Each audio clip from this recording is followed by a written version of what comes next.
وہ جو ہے فیئرسلی سیکولر تھے، لیکن کیا وجہ ہو ان کو نہیں، وجہ یہ تھی کہ وہ مسلمان تھا.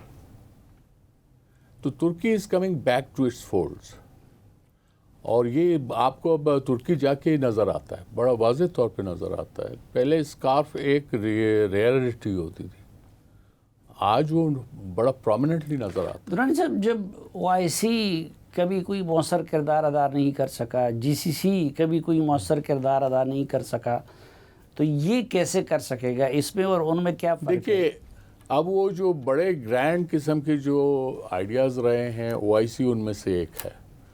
اب آپ دیکھیں اس گلف وار میں OIC نے کیا رول پلے کیا؟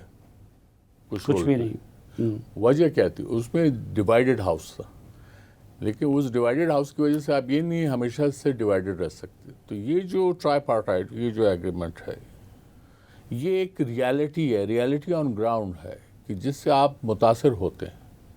اور یہ وہ ممالک کے بہرحال سعودیہ کے ساتھ ٹھیک ہے وہاں حملہ ہوا، لیکن امریکن بیسس پہ ہوا ہے، لیکن سعودیہ انڈر تھریٹ ہے.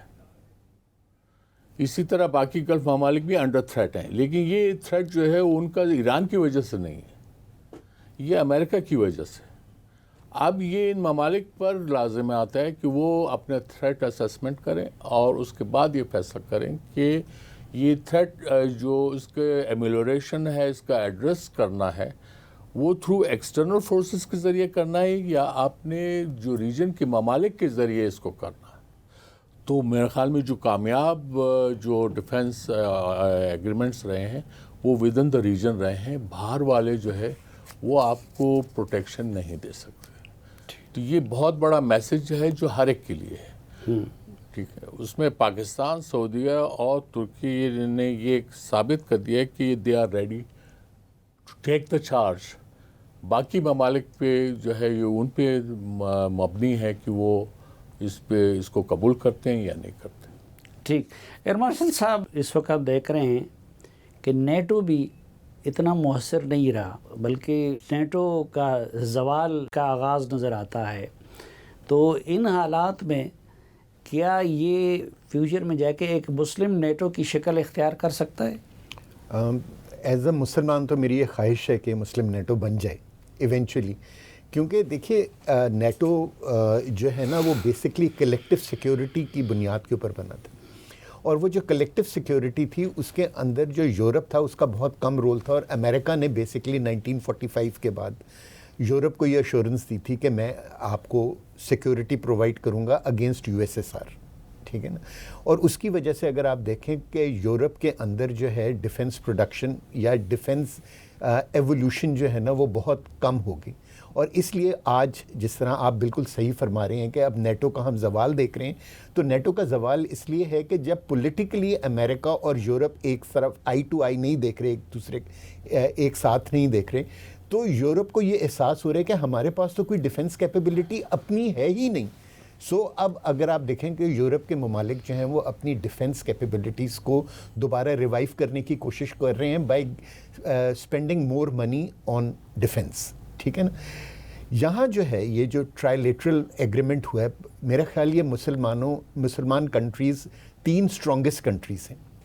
ٹھیک ہے نا. سعودی عربیہ جو ہے وہ فائنینشلی بہت اسٹرانگ ہے اور مسلم امہ کو اس وقت لیڈ کر رہے ہیں. ترکی جو ہے اس کا انڈسٹریل بیس بہت وائڈ ہے، اور خاص طور پہ جو اب وہ 2 چیزیں بنا رہا ہے، ایک جو ڈرونز ہیں جو بڑے ہائی ٹیک ڈرونز ہیں ان کے، اور دوسرا وہ ایک 5th جنریشن ایئر کرافٹ بنا رہے ہیں بائی کان. ٹھیک ہے نا. سو اس کے لیے ان کو بھی ڈیفینیٹلی فنڈنگ چاہیے. So Saudi Arabia can become one good source کہ اگر وہ کان پروجیکٹ کا حصہ بن جائے. Pakistan on the other hand ایک ہارڈنڈ ملٹری لے کر آ رہے ہیں جو کہ کیا کہتے ہیں وار ٹیسٹڈ ہیں، اور we are the only nuclear power in the world.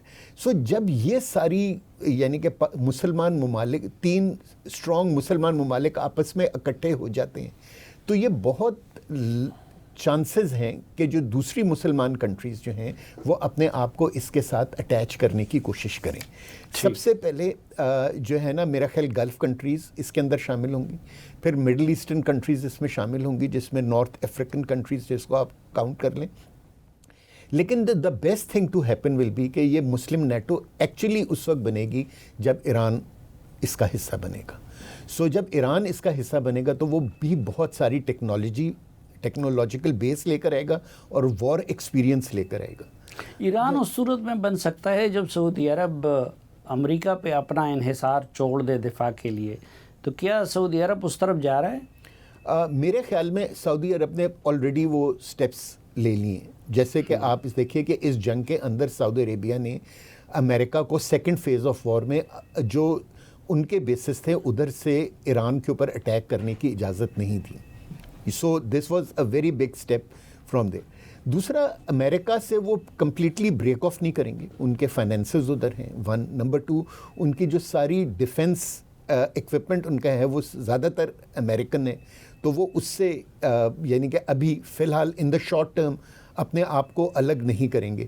لیکن اس علاقے میں ایک آلٹرنیٹ ڈیفنس پیراڈائم آئے گا. اس کا مطلب یہ ہوا کہ جو ہے اس علاقے کے اندر ایک ایسی طاقت ابھرے گی جو اس علاقے کے ہیجمون کو, جو کہ اسرائیل ہے, اس کو تھریٹن کرے گی. اور میرے خیال میں کہ جب یہ تینوں ممالک ہوں گے, کیونکہ یہ تینوں ممالک جو ہے نا, ان کو یہ اسرائیل کے آپ کہیں ٹارگٹ لسٹ کے اوپر ہیں. ہم 1980 سے ان کی ٹارگٹ لسٹ کے اوپر ہیں. ترکی کو انہوں نے خود ابھی ڈیفائن کیا جس طرح آپ نے فرمایا. اور جو ان کا گریٹر اسرائیل پلان ہے اس کے اندر آدھا سعودی عربیہ از ان دا گریٹر اسرائیل پلان. سو یہ جو تینوں کنٹریز ہیں نا, ان کا انیمی ایک ہے اور وہ ہے اسرائیل. اور اسرائیل کو جو ہے نا لاؤڈ اینڈ کلیئر میسج مل گیا ہے. سو جیسے جیسے اسرائیل کی بدماشی اس علاقے میں کم ہوگی, میں سمجھتا ہوں زیادہ مسلم کنٹریز اس اتحاد کا حصہ بنتی چلی جائیں گی. And eventually as a Muslim I wish and پرے کہ ایک مسلم نیٹو بھی بن جائے.